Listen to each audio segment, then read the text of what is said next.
What is up, my friends, and how's it going? And welcome back to the 13th episode of our Let's Play series with your fellow comrade Summary. And 13 being an unlucky number, we had lost all of our save games and I had to replay the entire campaign from scratch to reach up to this point as best as I could, keeping in mind our expansion and the expansion of the AI as best as we could. It is harder to control the expansion of the AI.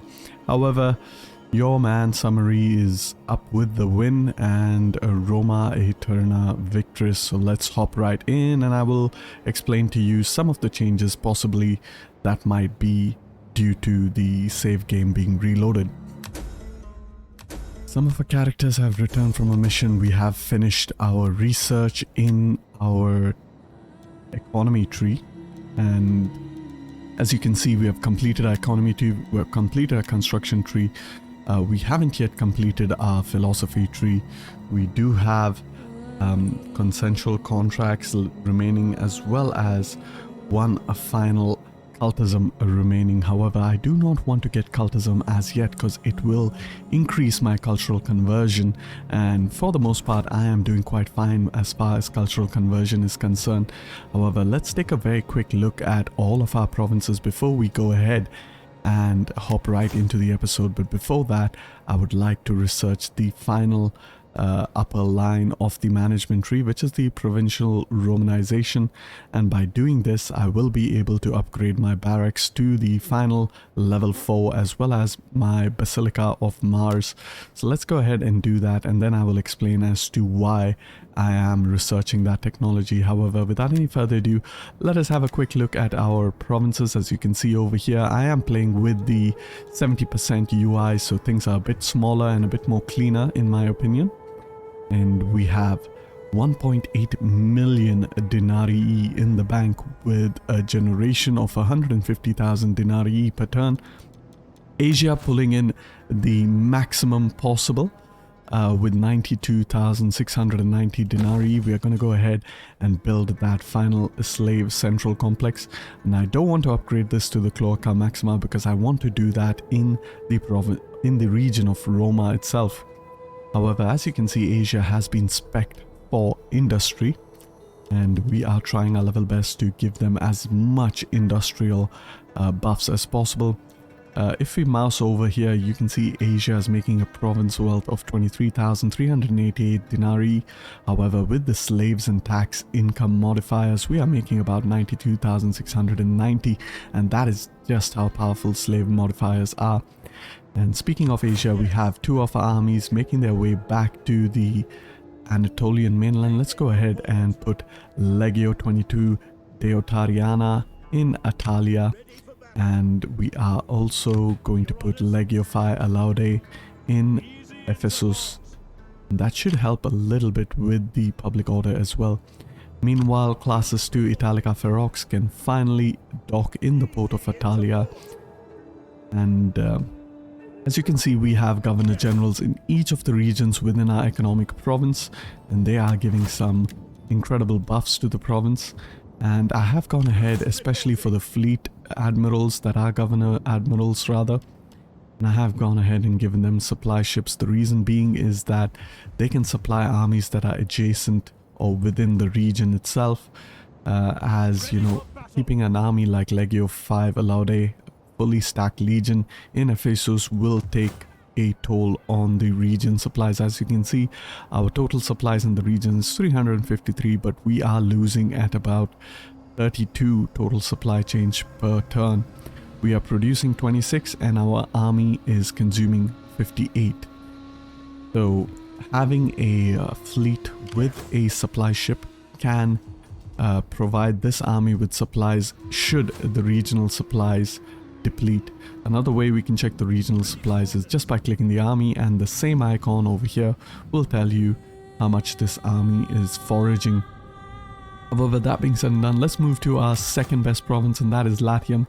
And Latium is second best because we are in the process of rebuilding the province, as I want several of the buildings to be in a very historical location for Roma. But as you can see, once that is done, Latium should be a behemoth. This is in specific, it is an S-tier province, not as good as Asia, but for the Romans, because we have access to the Circus Maxima, which we are currently building, and of course we have access to even the Colosseum, which we will shortly build. The idea is to dismantle the Colosseum over here and build it in the final slot, just so that it has that historical position. And the other thing that we are going to build in Latium is, let's look at the temples. Yes, we are going to build the Pantheon, which gives plus 25 public order per turn, plus 3 public order in all of our provinces. And basically what that means is that we can keep stacking, you know, economic buildings. So once I can upgrade this settlement, I'm going to build yet another cattle pens. Let's go ahead and quickly hide that advisor. And the cattle pens has received some changes in the 1.32 patch. And as you can see, the centralized ranch now gives 8,000 wealth from livestock. It does give some food as well. And if you look at the other cattle ranch, it gives slightly less. However, I don't understand what would be the reason to go for this one. Maybe the third class population would be possible region, plus the supplies as well. However, this variant gives less food as well as less wealth from agriculture. So we're going for the centralized ranch. Basically what I will build in Arretium is the centralized ranch, and then in the final slot I will go ahead and build the Horeum, which is basically our grain pits. And this gives 500 wealth from farming plus 30 wealth from agriculture. So you're looking at a lot of agricultural buildings in the province of Latium. You can see we have our main settlement buildings, as well as the fish market, centralized ranches of course, as well as the wine trade hub, another centralized ranch. So pretty much you know, you're looking at a 30% boost to almost 50% of the province income. So Latium will become a monster of a province, and this is only possible with Roma. However, a quick look at our other provinces, you can see Africa Proconsularis is earning a lot more money than Roma, and that is because things have been leveled up, and I have gone ahead and spec'd this province as an agricultural province. As you can see over here, a lot of agricultural buildings, with the exception of course the trading ports. And finally we have Achaia, and it is a 3 region province, and it is pulling about 56,000 denarii. Of course, that slave modifier and the tax rate modifier is playing a huge role in converting that 17,000 denarii to 56,000 denarii. And of course, we are in the process of building up the buildings in Gortynia. So I'm looking at about Achaia reaching as close to 100,000, which is pretty significant considering it only has 3 regions within the province. However, let's take a look at our tactical map next, and as you can see, this is the division of our political parties. However, what's going on is that I have made Magna Graecia into a Latin recruitment province, and the same goes for Cisalpina. And as such, I've spec'd them to maximize that third class population for our Roman troops, since most of our Roman troops come from the third class proletariat class. And of course, we are doing the same with Tarraconensis. So we have 3 provinces in which we will be building our core legionary troops. And apart from that, Hispania, Narbonensis for now temporarily, as well as Macedonia, has been spec'd into an auxiliary recruitment. Meanwhile, Sicilia is our major and only food province, which is a bit problematic because should there be a banditry and we missing out on supplies in Sicilia, we could see ourselves in a food deficit, but we will be looking to fix that shortly. However, let's go ahead and see Sicilia. Just look at the farms we're stacking, the Latifundum, which gives 16 food, and as far as food is concerned, we are not at all struggling. And of course, we are stacking up the temples because the fish market as well as the granary complex has received some changes in 1.32 patch. And as you can see, not only do they provide the wealth from agriculture, but they also most importantly provide food, which they previously did not provide. And as such, they are quite good buildings to build as well. However, a quick look at our core Latin recruitment provinces. We are stacking up buildings that give an increment to our third-class citizenry. And as you can see, the Valetudinarium is providing that third-class citizenry. But most importantly, the cattle ranch, which is the variant that gives less food and less wealth from agriculture. And that really doesn't matter because we are turning the taxation off in our other provinces. Does give 1% to our third-class population. So if we look at our third-class population, you can see our proletariat is at 68,000. Alright, and the same goes for Beneventum, 61,000, and Brundisium has 66,000. So there is no shortage of proletariat for us to build.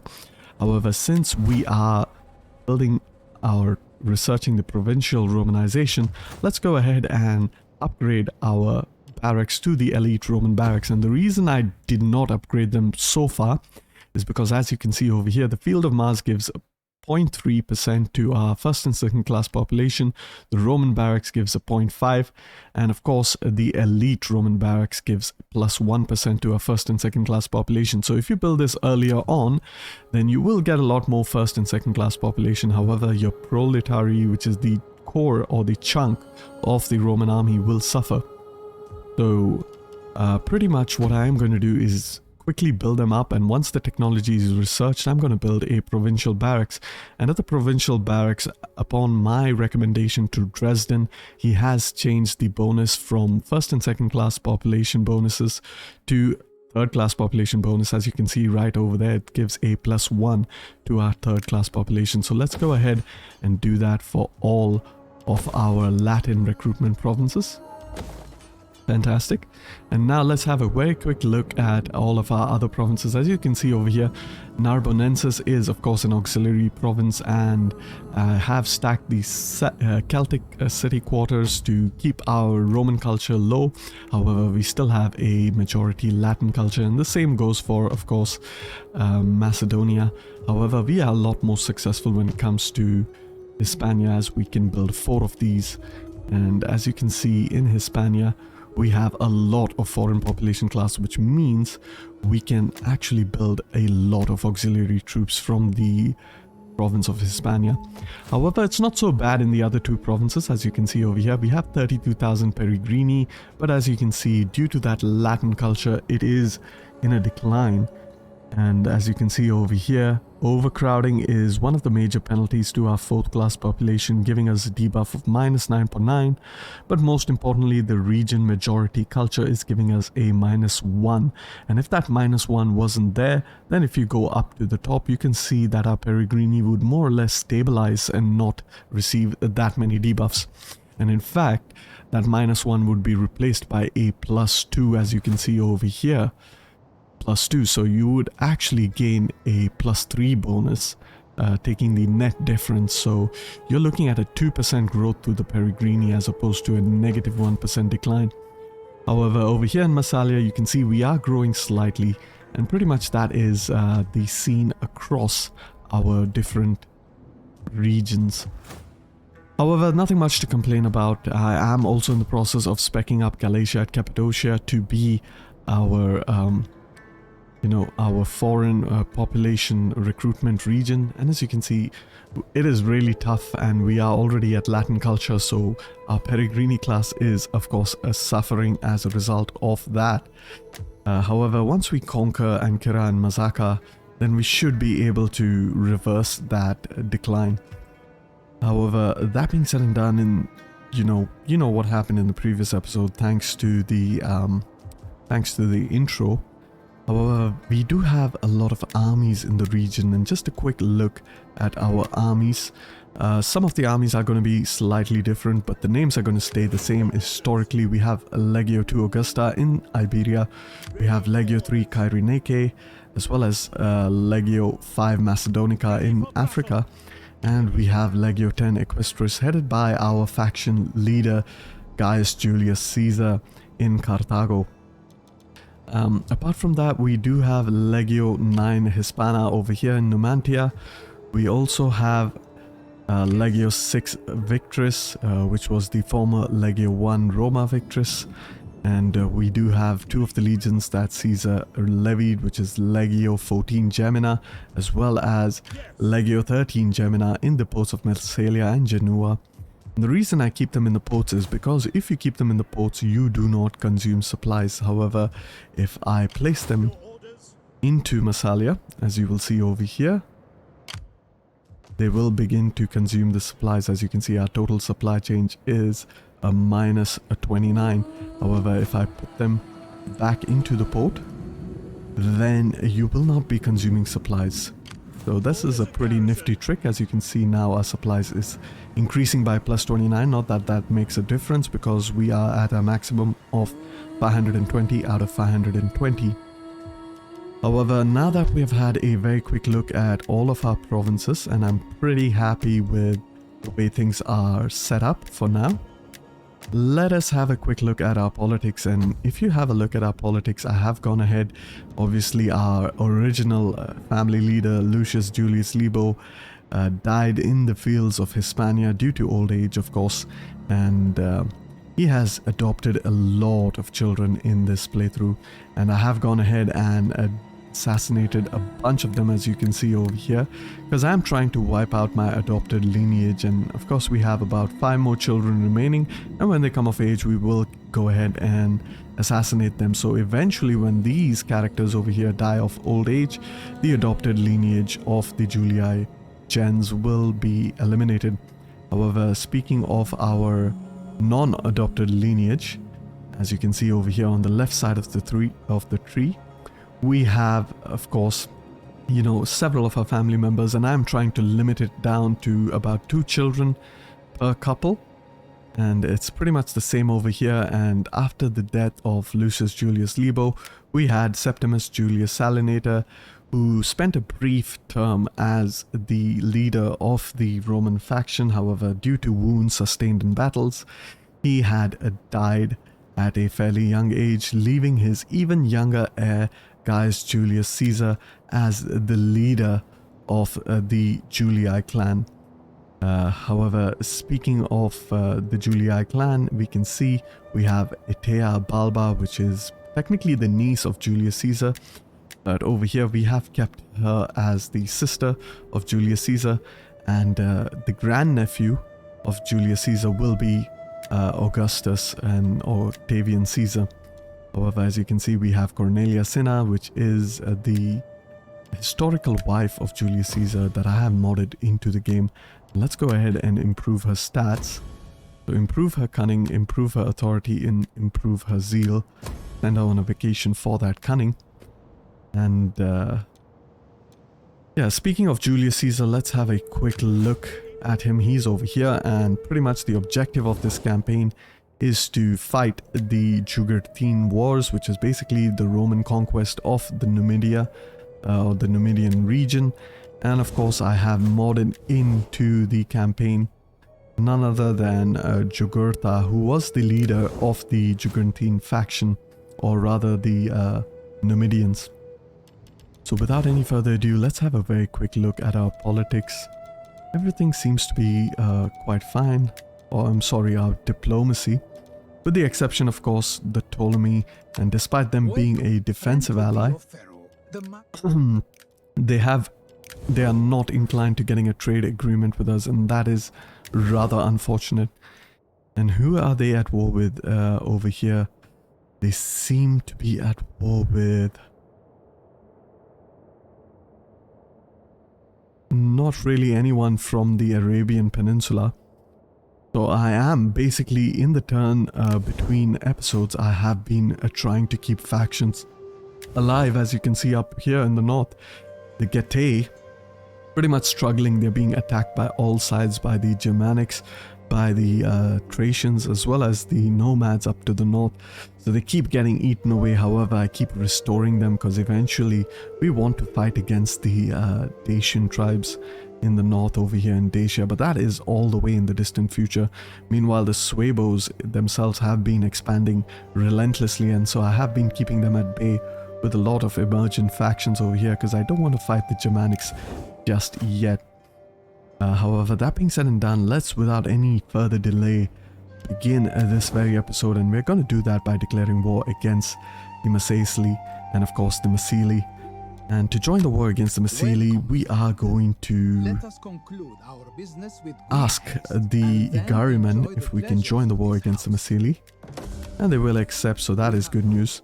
And what we are going to do is we are going to march Legio 3 Kyreneke as close as possible towards the settlement. Hopefully it doesn't take any attrition on the march, because this is a desert region, and as long as they stick to the roads, then they shouldn't have any problem as far as attrition is concerned.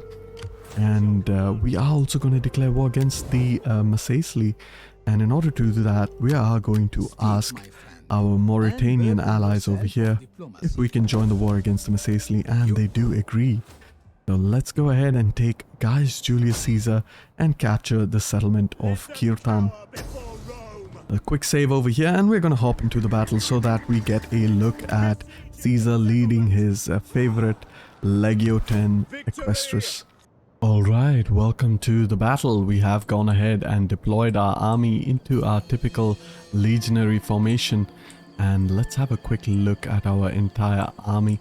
As you can see in the front, we have some Galatian skirmishers that are forming up the screen of the main Roman force, and behind them we have our Galatian auxiliary spearmen forming up these guys are the Asturian swordsmen, forming up the main front line, and to their flanks of course we have our Galatian spearmen, as you can see over here. And of course we have the same Galatian spearmen in the second row, but in the second row the core is of course the legionary troops of Legio 10 Equestris, and with the first cohort all the way in the back, keeping him far away from enemy missile fire as possible. And if we look at the left and right flanks, we have our Gallic mercenary or Gallic auxiliary cavalry over here, looking really nice with that commander with a face mask. And of course we have our Scorpio positioned between our front and second lines, and ahead of them we have our Cretan archers, and even they are looking fabulous.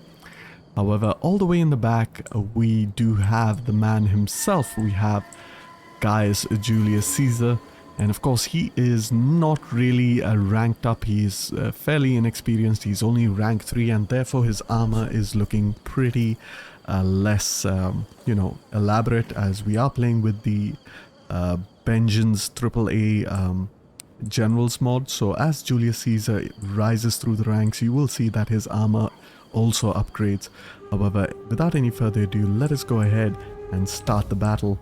And as you can see, because we have the Scorpion, the Numidians should sally out and try to engage us, and they have a lot of skirmisher troops, and skirmisher troops are actually quite problematic. These guys over here are rather slinger units, and you might notice that I have also changed the banners, and I'm using a banners submod, and this makes it a lot easier to identify the banners such as cavalry as well as the other troops.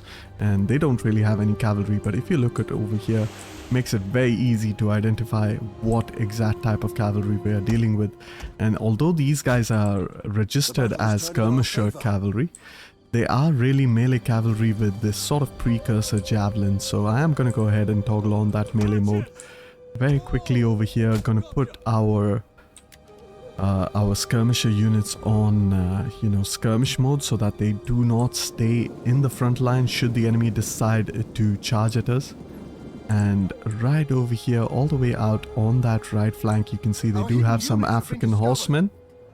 We're gonna have to deal with that. Meanwhile, let's take a quick look at their general unit. There's a secondary unit of African javelin men, and it's a light spear infantry, nothing really of concern. And we are gonna move this way in anticipation of those units and quickly move our reserve spearmen to kind of protect our flank. Meanwhile, we are going to keep moving our Gallic cavalry away, and the reason I want to put my auxiliary troops in the front is so that I take a lot of casualties from my auxiliary troops, whereas my Latin troops do not take any casualties whatsoever. And the reason being is that we are fighting in foreign territory, so as long as we preserve our Latin troops, there will be no issue when it comes to... And let's quickly select our Scorpion to attack that unit. Meanwhile, our archers can go ahead and... Alright, we're already in the process of wiping out some of their units. Let's quickly move our skirmishers behind, toggle off the skirmish mode. And our main frontline troops will soon engage, as you can see over here. Clash. And they are under a constant volley of arrows and missiles.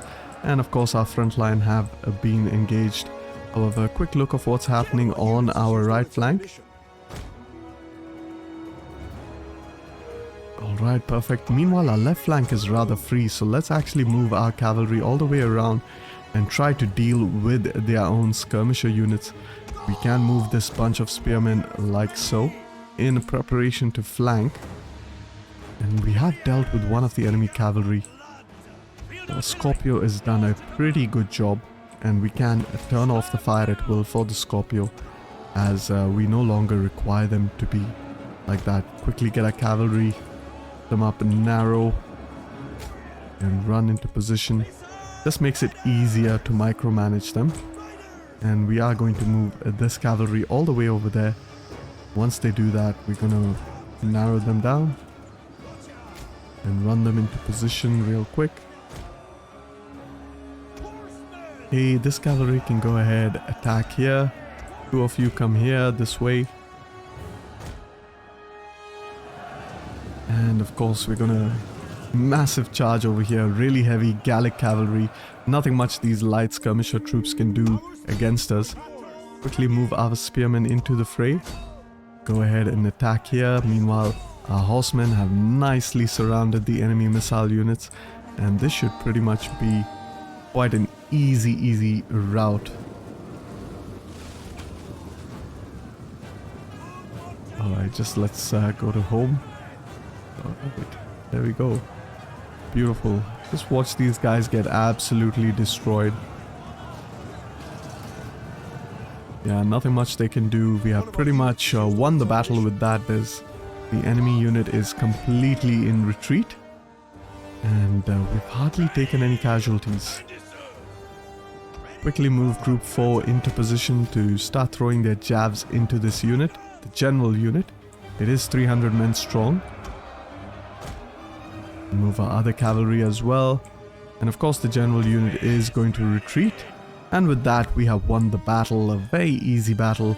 A few casualties, but nothing to be worried about. They are mainly from our 4th class auxiliary units, so we will be able to replenish and keep pushing the offensive deeper into Numidia. And so with that we have conquered our very first settlement of Kirtan. We could go ahead and loot the settlement, however I want to peacefully occupy it because I don't want to deplete the population. I mean, I could do it, but I don't want to deplete the population. I want to keep the Peregrini as much as possible. As you can see, we have 63,000 Peregrini because I am going to make this province into another auxiliary recruitment province so that we can get access to, the Numidian or the famous Numidian cavalry. And when it comes to the choice between these 3 colonies, the farming colony gives, more bonuses to your 2nd and 3rd class population. The civil colonia gives more bonuses to your 1st and 2nd class population. And finally, of course, your market colonia gives more bonuses to your 3rd and 4th class population. So you are going to want to get the market town. However, with that, we can go ahead and try to move our spy further west. We don't need him here anymore. And of course, Numidia is not going to put up much of a fight. They have been constantly fighting wars against the Maori, so they are in a pretty weak position. So it should be quite easy for us to take over the province without any further resistance. However, that being said and done, I think I am done with this first turn, and it has been a long turn because I pretty much had to explain what went down in trying to retrieve the save game. And yes, without any further ado, I am going to go ahead, end the turn, and see you all in the future. Meanwhile, I'm quickly going to explain what the purpose of Legio 3 Kyrenike over here outside the walls of Capsa is. We are going to entice the Igarimen to attack the settlement, and they will fail because we will not support them in attacking the capital of the province of Numidia.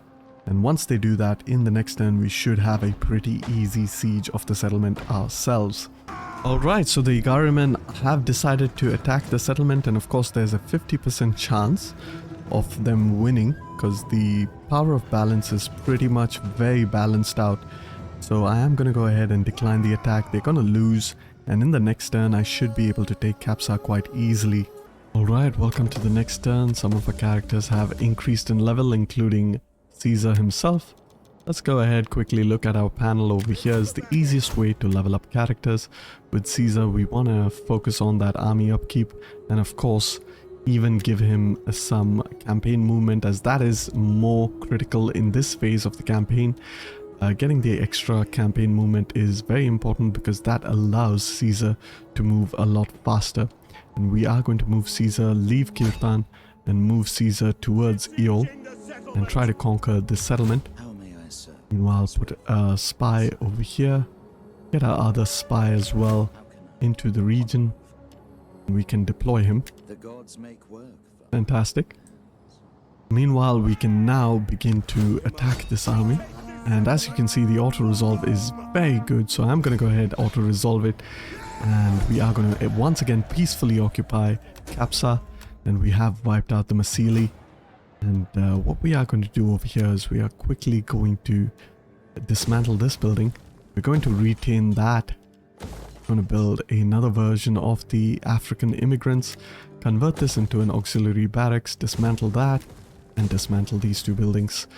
So with that seems to be quite perfect. We're going to move Legio 5 Macedonica into Kirtan so that we can spread out the replenishment. As you can see, army did take quite a bit of casualties. We have leveled up yet again with this character over here.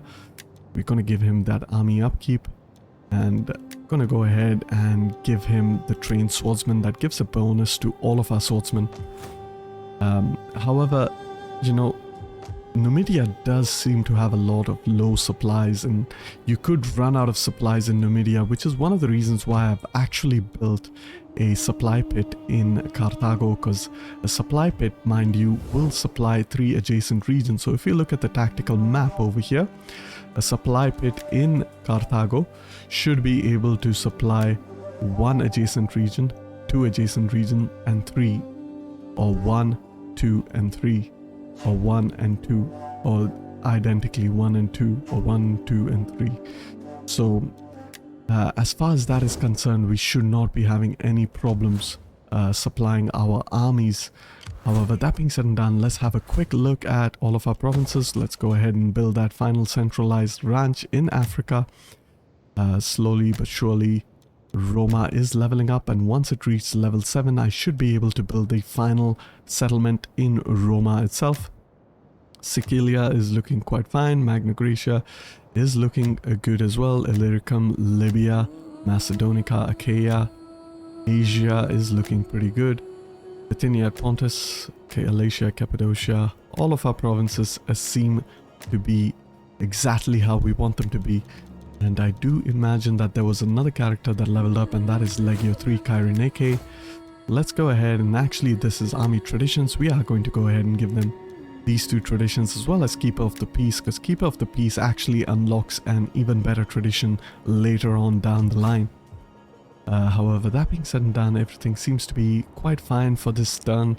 So I am going to go ahead and end the turn, but before that, I'm going to have a very quick look at our politics. Just make sure that none of these characters have come of age, and when they come of age, you want to kill them off in the same turn, or you are not going to be able to assassinate them later on. So you really want to focus on assassinating any characters you don't need.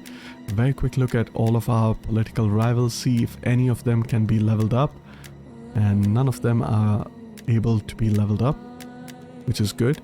And the female characters are all but leveled up, with the exception of this character over here. So we're going to send her to improve the public order in Asia. Meanwhile, we're going to have a look at some of the other female characters of the gens Cornelia. So as you can see over here, the Gens Cornelia female characters are not that leveled up. We can send them to gain some food. And as you can see, as far as that is concerned, we are slowly but surely leveling them up or ranking them up. And the reason we want to rank them up is because it gives that extra loyalty for the party. But that is, of course, going to be very helpful. However, with that, I think I am done for this turn, and I will see you all in the future when I am ready to conquer Eol as well as Demidi. And pretty much with that, I think we are going to go ahead and end the episode with the Jurgurthine Wars at a conclusion. Alright, welcome to the next turn. And some factions have been destroyed, and as you can see in the north towards Dacia, you can see that, of course, the Getae are getting eaten up again by the Odrysians, and we are going to keep them alive. We want to keep them alive. Meanwhile, of course, you know, Pontus has expanded quite a fair bit, and that should make for a very interesting episode 14, because we will be attacking the Black Sea Empire of the Pontic faction, and that should be quite interesting. However, what I have really stopped to do in this episode, or in this turn rather, is to attack Eol. Let's just move up Julius Caesar, and we are going to fight the battle, but we are not going to show that because it is a garrison battle. And the reason I want to fight that is because I want to minimize my casualties. Meanwhile, our temple over here can be the Shrine of Vulcan, because that gives an additional 10% wealth to industry. And at the maximum level, it gives a plus 40% wealth to industry. So building the Shrine of Vulcan in your industrial provinces is a pretty good idea. However, in about 3 to 4 turns, we should have the final slot in Roma, after which we can focus on the last remaining region, which is Latium. And with that, we should have a pretty significant economy in Latium itself. As you can see, Latium is third for now, but it will overtake the rest once we completely spec it up. As far as politics is concerned, everything seems to be fine. What we can do is we can actually improve the zeal of this character, the wife of Julius Caesar, who's Cornelia Cinna. And we can send her on a vacation to improve her cunning as well. Upgrading her final bit of authority will be difficult, because you need at least a difference of 2 authority in order to do that. But because of which I'm just going to disband this household, which gives +2 authority. And in the next turn we should be able to get that 10 authority and then give back the noble steed household trait. However, without any further ado, let us go ahead and attack the settlement of Eol, and I will see you all once the battle is done. Alright, welcome back to the campaign, and the map just decided to do something weird. However, we have defeated the garrison at Eol, and we are going to just peacefully occupy the settlement. As you can see over here with Caesar himself, we took very few casualties, 71, and all of which came from our auxiliary units. And with that, we have also leveled up our army. So let's go ahead and get that army traditions for Legio 10 Equestris. And yeah, with that, I think I am done with this turn, and I will see you all in the future when I am finally ready to take out Demidi and put an end to the Numidian faction. Alright, welcome to the next turn. We have a noble death, and it is the Admiral of Classes 1 Roma Victress. And what I want to do is perhaps get this character over here to be in charge of the fleet. And I don't really want him to be in charge of the fleet. And as you can see, one of our daughters as well as one of our sons has come of age. So we are very quickly going to see if they are true-born children or they are children over here. So as you can see, they are children over here. So, and of course one character over here. So what we want to do is we want to give Cornelia Cinna her final bit of authority, and we can also give her her final zeal. And then we can send her on a vacation. Meanwhile, this character that has come of age, we are going to go ahead and just redo the political action. I don't recommend doing this, but I want to give her gravitas. As you can see, her gravitas has increased to 12. And then we are going to send her to improve the food in a particular province so that she gets even more gravitas. As you can see, gravitas 20, and once she returns in the next turn, she can immediately marry and we will have yet another character. Meanwhile, one of our adopted lineages has come of age, so we are going to go ahead and assassinate him as well so that we can put an end to our adopted lineage. Over here, we have a character that is in charge of the fleet, and what we are going to do is we are going to adopt him because we don't have much of an option. We need an admiral to take care of that fleet, and the best way to adopt him is not through our adopted lineage but our last real lineage, which is Secundus Julius Lurco. We are going to go ahead and adopt that character, and once he is adopted, he should be able to marry as well, which is kind of nice. Alright, perfect. And yes, pretty much with that, we are going to have a very quick look at all of our characters that we can level up. And our spy all the way over here in Armenia is slowly leveling up. Meanwhile, our Lictoris of Rhodos has also leveled up. Let's go ahead and give him the rightful sovereign that will improve the public order in the province, as we wanted that public order to reach 100 because we are playing with Vox Populi, which means with a very good public order. As you can see over here, indifferent populace, we have no buffs. However, if we have slightly more, like in Achaia, we have a motivated population that gives an additional 4% tax, a -1 empire maintenance, and some other buffs as well with the growth rate per turn as well.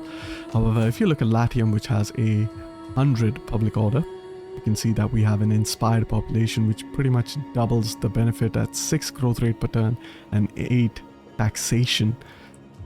However, with that, one of the main purposes of stopping in this turn is basically to have a look if we can, with Julius Caesar, conquer that final settlement of Demidi. We do have a Numidian army all the way over here in the deserts of Eol, and we are not going to chase it because unlike the Numidians, we are a civilized faction, and if we go into the desert over here, you can see we will face a lot of attrition, so we're going to have to let them kind of sit over there and hope that when we take out Demidi, we can perhaps even assassinate the character and bring an end to the faction. However, without any further ado, let us march up, guys, Julius Caesar, towards the settlement of Demidi. And we have quite a bit of time left for this episode, so I am going to quick save over here, hop right into the battle, and I will see you all in that battle. Alright, welcome to the battle, and we have gone ahead and deployed our legionary in that typical legionary formation. Let's go ahead and start the battle, and of course the Numidians are going to try to attack me because I do have a scorpion. And it should be quite an easy battle. Unfortunately, the Numidians aren't putting up much of a fight against us, and there's nothing much we can do about that. They pretty much took a beating, and pretty much in the next episode I will disable the realistic expansion submod so that armies are a little bit bigger and don't pretty much get wiped out. However, as we can straight away see that they are in a position to flank us, as they do have a wider front, so let's actually get our spearmen onto the flanks. These are auxiliary spearmen. Meanwhile, our cavalry can come all the way behind as well, and we're going to fast forward a little bit over here as we watch the armies slowly engage each other. And of course, the cavalry is making a move towards our own cavalry.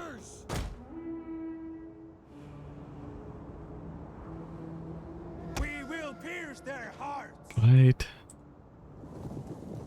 Excellent. And once this cavalry engages those spear units, we can bring out our own cavalry and start throwing javelins at those cavalry units. Go ahead, run into position. 5 can come back into the gap, turn off the skirmish mode.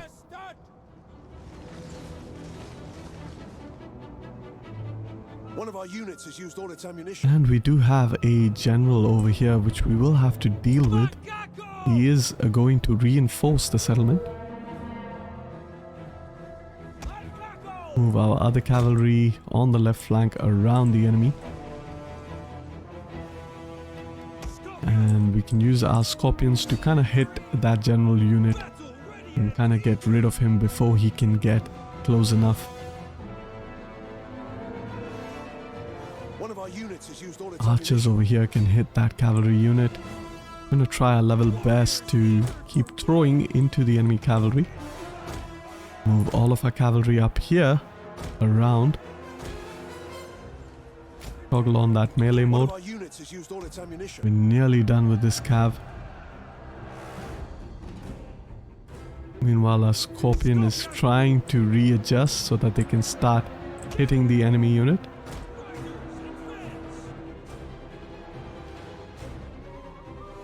And our cavalry over here can go ahead and start charging. Select each one of them. You can come all the way here. You can pretty much pin down those units.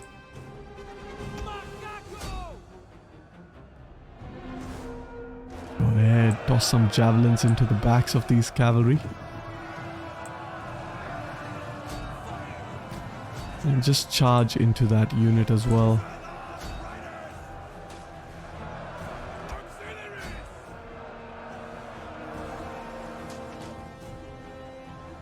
Okay, fantastic. Our scorpions have managed to get some shots off onto the enemy general.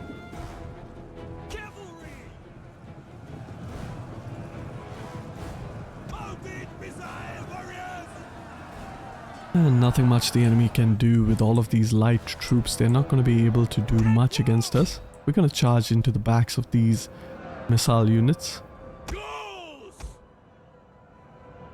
Go ahead, charge here. One of our units has used all its ammunition. Auxiliaries! And reform over here as well for the general. Excellent, so we are nearly done wiping out. We have dealt with the enemy front line quite easily. And our legions, as you can see, they are incredibly powerful.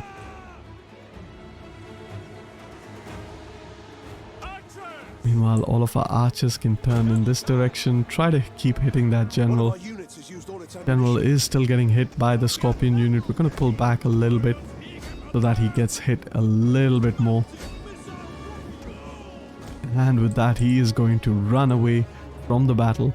But we don't need to hunt down any of the other units, but we will definitely need to hunt down this general unit. And that is because the general is actually outside the battle. So we're going to do that. And very quickly over here, we're going to stop our scorpion from attacking, stop our archers as well, so that we don't take any friendly fire while chasing down these units. And what we're going to look out for is for our advisor telling us that the enemy general has been killed, and then we can end the battle.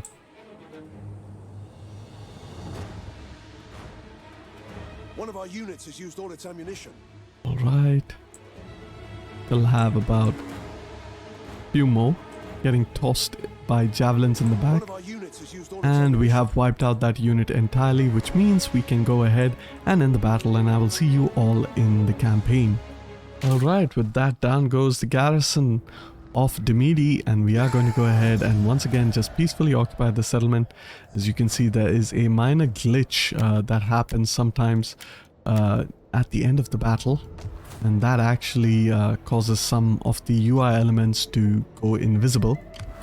So what we are going to do is we're very quickly going to attempt an assassination of this character. We have a 44% chance, so hopefully we succeed. And we have succeeded, which means we have wiped out the Masaisli, and we should have the message over here. Perfect. And now we are going to go ahead and repurpose the province. So let's go ahead, demolish these buildings. A marketplace, of course, dismantle that building. And of course we want to dismantle everything else. And we want to convert this into, of course, a trading port, because trading port gives also an additional 0.5% to foreign population. However, with that, I think I'm going to go ahead and end the turn, and I will see you all in the next turn. And what I will be doing is I will be restarting the game because I want to deal with this UI glitch. Alright, welcome to the final turn of this episode. Missing taxation in some province, and it's a province that doesn't really matter, so we're looking pretty good. However, a quick look at all of our provinces. As you can see, we're making quite a bit of money. We want to turn off the taxation in Numidia. Go ahead and build up those immigration buildings as well. And Numidia is looking quite fine.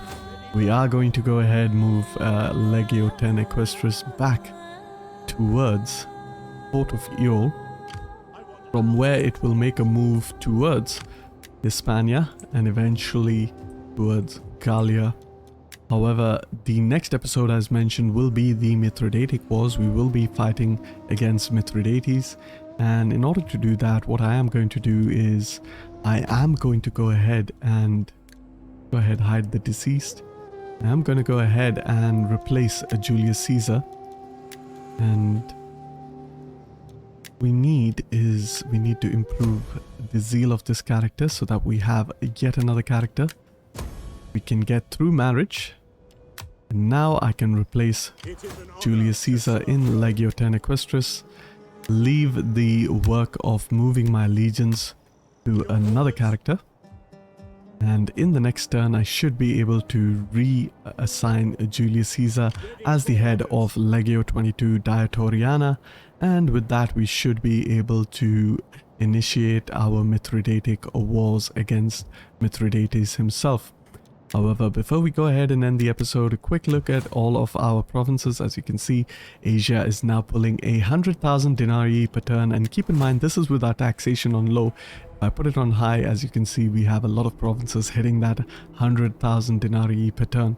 However, I am going to keep it on low because low gives the maximum growth rate that we so desperately need in order to get the final three settlements, or the final three settlements in Asia itself. And Asia actually has a very slow growth rate per turn as a province, as opposed to Latium, which is a lot faster. As you can see, the growth rate is at 74. Meanwhile, in Asia, it's almost half of that, and it's only at 45. And that too with, of course, having the 4th level of the Cloaca, versus, of course, we do not even have the 3rd level of the Cloaca in Roma itself. However, that being said and done, I think I am done with this episode, and so I thank you all for watching. Hope you all enjoyed, and if you liked the video, please like the video, and don't forget to subscribe if you are interested for more. Peace and love.